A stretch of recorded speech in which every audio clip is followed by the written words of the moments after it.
In our interculturality class, we're going to talk about Obergs U-curve model. Our group is conformed by Andrea Domski. And my name is Cristina Palacios. So for starting, where did this theory originate and who were the authors? Cultural shock is one of the most common reactions to unknown culture. It may cause anxiety from being away from family, friends, and traditions. There are other cues which may be words, gestures, facial expression, customs, and norms that a person meets when experiencing a cultural shock. The term cultural shock was created by Kalervo Obergs in 1960 in Canada.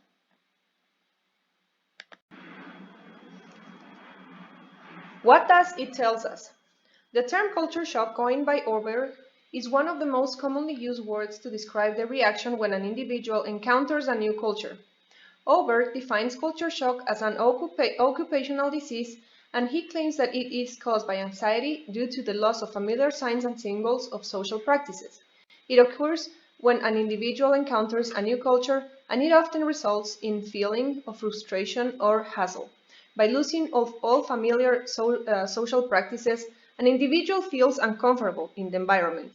The first reaction to this discomfort is the rejection of the host culture. The sojourner's attitude becomes negative towards the host culture and its people. And the second is the regression to their home culture. Everything about the home culture suddenly looks glorious, and only the positive things are remembered.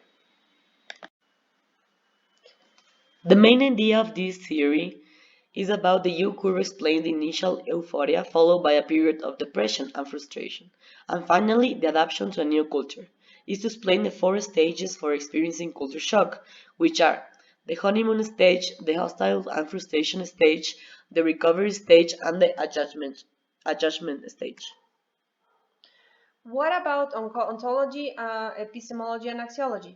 Well, in this case, ontology, as an example of a Latino girl traveling to the United States, she starts working in a restaurant, and because she is the only Latino there, she feels people treat her in a different and kind way.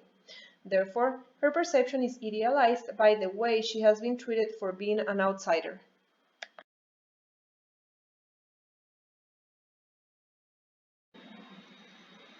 Now, how about epistemology?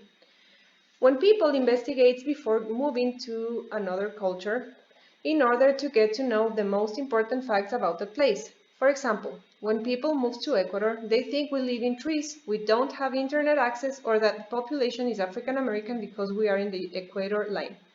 But they are in shock when they arrive and see a different reality of what they have heard before coming. Now about axiology. Even if every country in the world has its own values and ethics, the environment of every country depends on its culture, religion, traditions, education, and politics.